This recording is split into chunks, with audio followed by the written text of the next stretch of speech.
नमस्कार, मैं राहुल कठेरिया।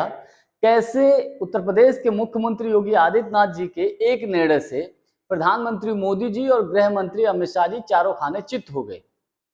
ये बात मैं इसलिए बोल रहा हूं क्योंकि पिछले कुछ दिनों से ऐसी चर्चा चल रही थी कि गृह मंत्री अमित शाह जी या मोदी जी उत्तर प्रदेश के मुख्यमंत्री योगी आदित्यनाथ जी को बदलना चाहते हैं। तो हालांकि योगी जी ने अपनी कुर्सी तो किसी भी तरीके से बचा ली, लेकिन योगी जी की कुर्सी पर खतरा पैदा हो गया था। तो योगी जी भी दांव लगाए बैठे थे कि हमको मौका मिलेगा तो दोस्त चूकेंगे, हम भी नहीं। तो योगी जी ने भी एक ऐसा दांव चल दिया जिससे प्रधानमंत्री मोदी जी की ही कुर्सी खतरे में पड़ गई।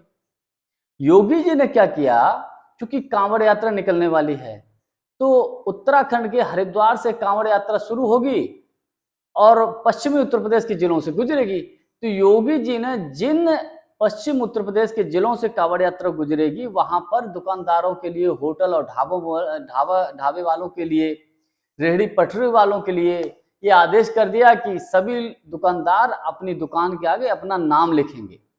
यानी कि नाम लिखने से क्या होगा, ये पता चल जाएगा ये हिंदू है या मुसलमान है। अब योगी जी के इस निर्णय से पूरे देश में हड़कंप मच गया। विपक्षी पार्टियों के नेता, इंडिया गठबंधन वाले योगी जी पर हमलावर हो गए, भारतीय जनता पार्टी पर हमलावर हो गए, मोदी जी के ऊपर हमलावर हो गए, क्योंकि आप तो जो है हिंदू मुसलमान करने लगे हो, समाज को बांटने वाला काम कर रहे हो। अब देखिए, काम तो योगी जी ने किया है, लेकिन कुर्सी किसकी खतरे में पड़ी? प्रधानमंत्री मोदी जी की। योगी जी ने एक निर्णय से कई निशाने साध लिए हैं। उदाहरण के तौर पर आप ऐसे समझिए, कुर्सी तो मोदी जी छीनना चाहते थे योगी जी की, लेकिन योगी जी के निर्णय की वजह से देखिए उधर जेडीयू नाराज होगी, जेडीयू के नेता नाराज हो गए। पश्चिम उत्तर प्रदेश में जयंत चौधरी जी की पार्टी आरएलडी नाराज हो गई।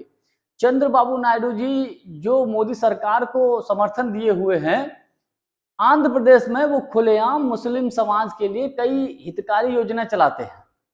तो क्या ऐसे में चंद्रबाबू नायडू जी योगी जी के इस निर्णय का विरोध नहीं करेंगे? जाहिर सी बात करेंगे। तो अगर योगी जी अपनी निर्णय से वापस नहीं हटे और योगी जी ने जो निर्णय लिया है, इस निर्णय से कहीं ऐसा ना हो कि एनडीए में ही बगावत हो जाए और विरोध के स्वर तो उठने लगे हैं, यहां तक कि भारतीय जनता पार्टी के अंदर से विरोध के स्वर उठने लगे हैं। तो योगी जी के इस निर्णय से क्या है, मोदी जी की ही कुर्सी खतरे में पड़ गई भैया। पहला तो निशाना ये हो गया। कुर्सी छीनने किसकी चले थे? योगी जी की। दूसरा, योगी जी की दूसरा निशाना ये रहा कि देखिए भारतीय जनता पार्टी जो है कभी मुद्दों पर चुनाव नहीं लड़ पाती है। 10 सीटों पर यूपी में उपचुनाव होने जा रहा है, तो जब मुद्दों पर चुनाव लड़ नहीं पाएंगे तो भाजपा करेगी क्या? वही हिंदू मुस्लिम, हिंदू मुस्लिम। तो योगी जी ने वही दांव चल दिया कि साहब हिंदू मुसलमान करेंगे और उपचुनाव जीत लेंगे।